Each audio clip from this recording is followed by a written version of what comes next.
دوستوں ہمارے چینل پاک ویوز ٹی وی کو سبسکرائب فرمائیں، شیئر فرمائیں اور لائک فرمائیں، شکریہ۔ بسم اللہ الرحمن الرحیم، الحمد للہ رب العالمین والصلاة والسلام علی رسولہ الکریم، اما بعد۔ پاک ویوز ٹی وی، محمد منشا، السلام علیکم جناب، کیسے ہیں؟ آج کا پروگرام بس عدالتوں کے متعلق ہے۔ آپ کو پتہ ہی ہے کہ بڑے ہاٹ کیسز ہیں یا تھے، ہائی ٹریزن کیس مشرف والا، اور پھر انعام الرحیم جو سابق کرنل اور موجودہ وکیل تھے سپریم کورٹ میں، ان کا کیس۔ لیکن اس سے پہلے ایک مختصر سی کہانی آپ کو سناتا ہوں کہ یونانی دو مالا میں ایک قصہ ہے۔ وہ ایک سیسائفس نام کا بادشاہ ہوتا ہے، ایک افسانوی شہر ہے ایفرا اس کا۔ وہ بڑا چلاک ہوشیار وغیرہ ہے، یا چال باز ہے دوسرے لفظوں میں، ہے جی۔ تو اس نے کچھ ایسی حرکات کی کہ دیوتاؤں نے اس کو سزا دی، اور سزا کیا تھی کہ وہ ایک پہاڑ، بہت بڑے پہاڑ کی جو بیس ہے، وہاں سے ایک بہت بڑا پتھر، بہت بڑی چٹان، وہ پورا زور لگا کر بڑی محنت سے کئی دنوں کی کوشش کے بعد اوپر لے جاتا، اور جب پہاڑ کی چوٹی کے قریب پہنچنے ہی لگتا تو اتنا نڈھال ہو جاتا یا غلطی سے اس سے پتھر چھوٹ جاتا، اور وہ پھر وہیں جو فٹ ہل، یعنی وہ جو بیس تھا، جہاں آغاز جہاں سے کرتا تھا پہاڑ کا کی بنیاد آپ کہہ لیں، وہاں پر پھر آ جاتا۔ اب پھر وہاں سے شروع کرتا، پھر اسی طرح دن، ہفتے، مہینے، سال جو بھی لگتے، اوپر پہنچتا، اور پھر وہاں سے اسی طرح کا پروسیس ہوتا، اور اس کو سیسیفین سائیکل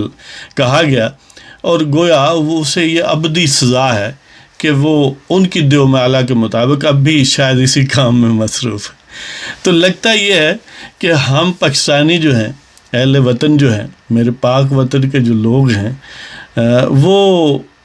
انہوں نے اگرچہ اس ایفرا کے بادشاہ، افسانوی بادشاہ سیسائفس جیسا کوئی کام تو نہیں کیا، ہاں سیدھے سادھے لوگ ہیں۔ قائد اعظم محمد علی جناح رحمۃ اللہ علیہ اور ان کے رفقا نے ان کو ایک بات سمجھائی کہ علیحدہ ملک بنانا جو ہے وہ آپ کے دین کا تقاضا ہے اور آپ کے مفاد میں ہے۔ ان کو بات سمجھ آ گئی اور انہوں نے اس کے لیے ووٹ دیا اور ملک بن گیا۔ اب اس کے بعد کچھ دیوتا جو ہیں وہ شاید ویسے عوام سے ناراض ہو گئے، یا کہیں ان سے بھی بڑے دیوتا اکراس دی اوشن یا اولمپس پہاڑ کی چوٹی پر موجود ہیں، اور انہوں نے اپنے سے لیسر دیوتاؤں یا دوسرے لفظوں میں شیطانوں کی ڈیوٹی لگائی ہوئی ہے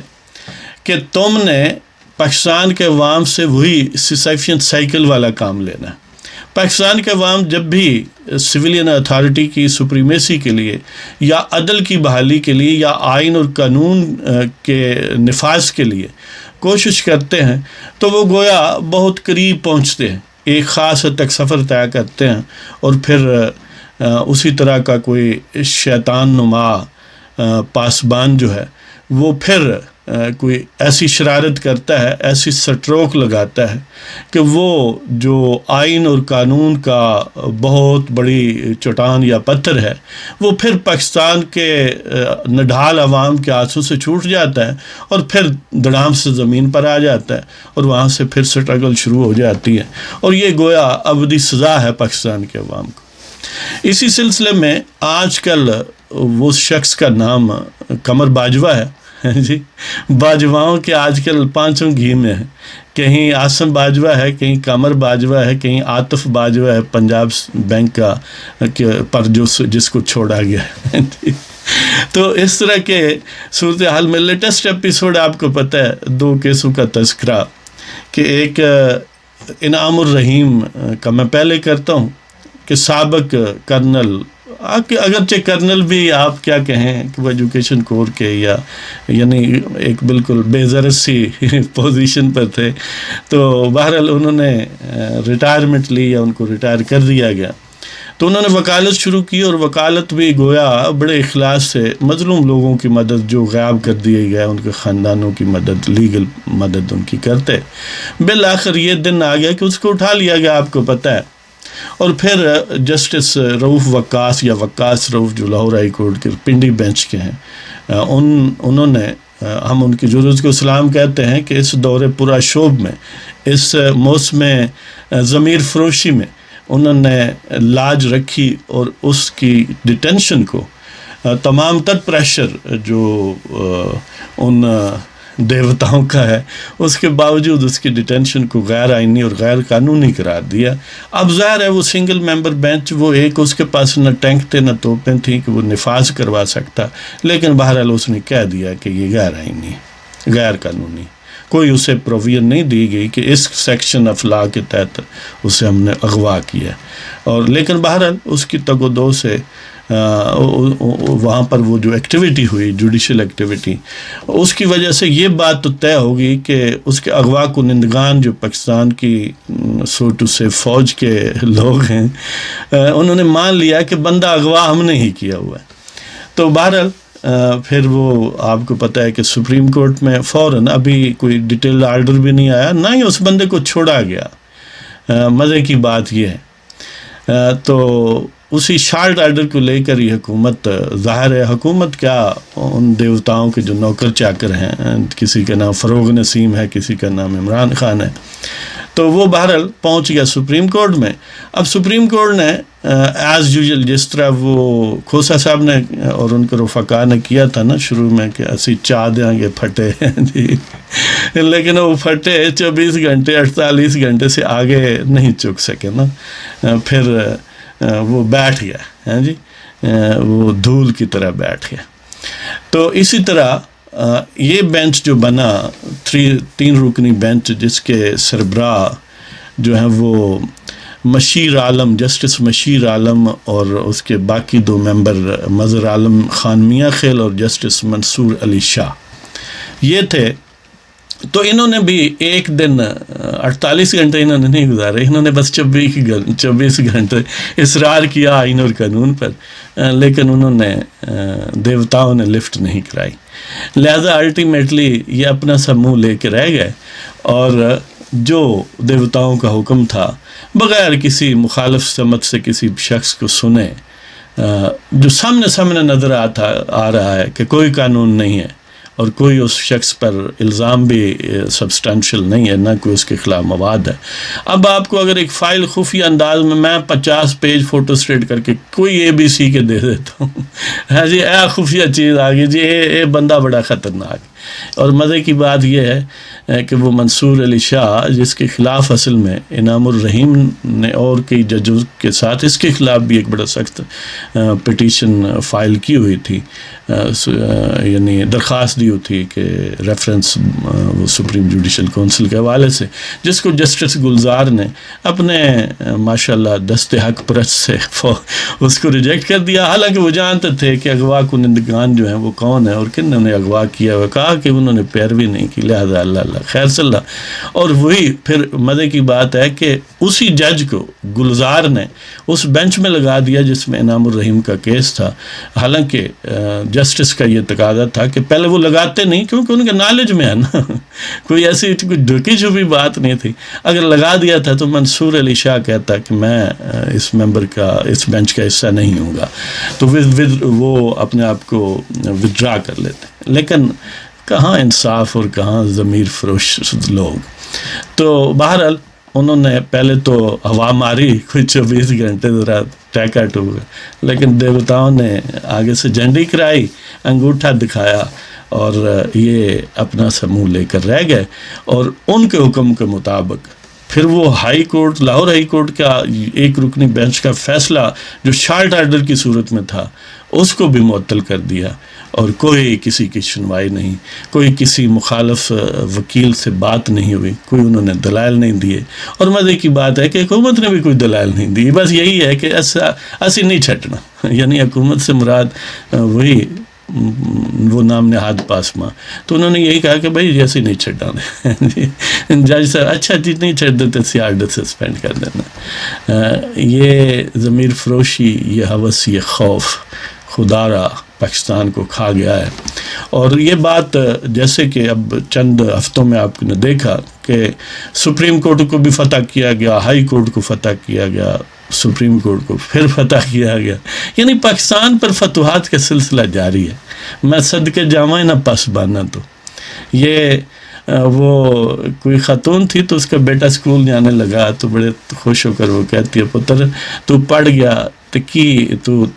تھانے دار بن جائیں گا تو کی کریں گے؟ اس کہ اماں میں تین پکڑا گا۔ ہاں، یہ ایسے لوگ بدبخت ہیں، یہ اپنی اماں کو ہی پکڑتے ہیں، یہ ان اہل وطن کو ہی پکڑتے ہیں، لیکن ان کو کہیں کہ ذرا منہ دوسری طرف مشرق کی طرف کریں گے، نہیں اس طرح پھر جنگ ہو جاتی ہے۔ اچھا جی بس ٹھیک ہے، اسی طرح اس ملک کو فتح کرتے رہو بار بار ہے جی۔ تو اسی طرح مشرف کا ہائی ٹریزن کیس 6-7 سال چلا، اور بالآخر چور بھی وہیں اور پراسیکیوشن بھی وہیں، ڈکیٹ بھی وہیں، قاضی بھی وہیں، سب ایک پیج پر، حکومت بھی ایک پیج پر، یعنی جو پراسیکیوٹ جنہوں نے کرنا تھا وہ بھی مشرف کے حق میں، جنہوں نے مشرف کے حق میں دلائل دینے تھے وہ پہلے ہی اس کے وکیل ہیں، اور جو جج تھے وہ بھی گویا اسی کے وکیل بن گئے۔ تو لاہور ہائی کورٹ کے 3 رکنی بینچ نے وہ جسٹس محمد امیر بھٹی اور جسٹس محمد مسعود جہانگیر اور ان کی سربراہی مظاہر علی اکبر نقوی نے کی، اور تیا پانچا چند گھنٹوں میں